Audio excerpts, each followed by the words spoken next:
Hey everybody, we're back here on Paragon today, and I'm redoing my Narbash video because I got some comments about how they liked it. It was a pretty good deck for late game, but for early game they needed some more smaller cards. So here I am doing some more smaller cards to show you how I would do this.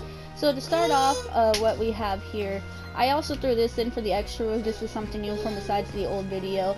For the extra situationals, for which ones you would do, health and mana, or you can sub out the health and put that in and do your mana to keep you built, or you could just do health and mana in a scout ward, whatever you decide would be better for you during the game. Now to the actual deck here, this is one of the new cards we added. It's early on to give you some health, and we just did a 3-drop with a whole bunch of 1-drops, you know, it's just a 6 point card total. Nothing too special, very easy to max out, get in the game more, do more. This one is for mana regen to help you be in there, support your teammates more, you know, don't have to always recall because you're out of mana. And it's just a 3-drop that has a 2-drop and then 2 1-drops of mana regen. And this is the same thing, except it's just actual mana instead of mana regen. And the reason why I picked these cards, because they also use, this one gives extra mana regen, this one actually gives you some health regen too, so early on you also have that health regen, which would be very nice. And these are my early on cards here, what you would do. And once you get rid of one of these, like let's say later on in the game, once you got all these and you can start doing some of the high drops card, the first one I would go for is the disc. And the disc will give you mana regen, which will be nice, but the reason I'm saying the disc is, or if you want to use the other disc that gives you mana, which way you ever feel, but I feel like mana regen was better than mana because I have enough. I'll show you why I picked mana regen in this deck though, because it's very needed, and a lot of, it's not like the health regen that just, you know, has one card's a lot. Mana, you know, kind of like, let's see, the 3-drop of mana is 1.9. If you go down to a health regen 3-drop, you will notice that it is like 10 times higher than, you know, what that one would be. Yeah, 3-drop is, where is it? I can see it somewhere, I am blind. Right there, yeah, it's a 4.2, which is really, you know, a lot better than, you know, the 1.9 mana regen. So that's why I use multiple cards of mana regen, so I can have a shit ton of mana regen. And that's basically one that I would try to fill out as quick as possible, because you can't get it unless you fully upgrade it. You can't get that cooldown. And so I definitely get that once you get one of these deleted, try to, or you know, multiple of them, try to get that one in as quickly as possible. The next ones that I would do is definitely these. I wouldn't fill these out right away, don't even worry about filling them out, just get them in there, because when activated it grants you and your people around you health regen, and this one is the opposite of that one, it grants you mana regen. And I wouldn't worry about filling them out right away, just get them down there so you can activate them and help your teammates out even more. After you get those down, definitely, after you get that one and these two down, I'd definitely go for this one and actually try to fully upgrade it. And this one's going to give you your mana, and then unique passive, it also, you know, grants 2.8 health regen to yourself and nearby allies, so you're going to be pushing out a lot of health for them in the end.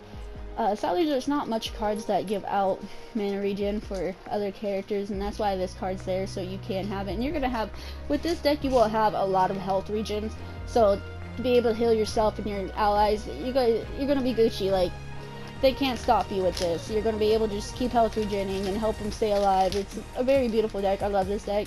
And now that I started using, you know, actual early on cards, I feel better about more of my decks, because I'm realizing it's 10 times easier too if you have early on cards to start out with, I noticed too. And I'm really thankful for the comments, because it's really taught me that I can do more damage in the very beginning if I have low drop cards, because and then I can just discard them later on for my higher drop cards, and I will still be producing more damage in the end. And I really think that's great. I love the comments, that really helped me learn, and I'm really glad like you guys comment and telling me this stuff, because it helps me help you guys too. And I really like making these decks. I really like playing Paragon. I really like helping you guys out too, and learning everything. More supports. I actually had a bad couple matches with Muriel. It wasn't that it was just doing bad, it's just I just noticed with supports, like if you're in there, especially solo queue and you're not like with friends, people rely on supports, and sometimes they think that just because you're support that they're invincible. Like, there's so many times people are low health and I'd come save them, you know, I'd be shielding them, I'll be giving them the speed boost, I'd be using my ult on them, trying to get them out of there so they can get out and stay alive and recall, and they won't recall. They would be like no health trying to go over to the teammates that are full health, and they'll end up dying, and then like they get pissed at me. And I've gotten so many nasty messages, and it's very hard to play support in solo queue. So I just recommend, if you ever want to play support, make sure you at least have a couple good friends with you. You don't have to like have the whole team. Just make sure there's some good friends with you to help you out there, and because supports need your help too. They rely on their carries just as much as like carry rely on them. And basically, there's nothing much from the other video. Back to on subject here. There's nothing much different besides that. I'd save this one for the very last one for him. And this what this one just does. It's just you need to active.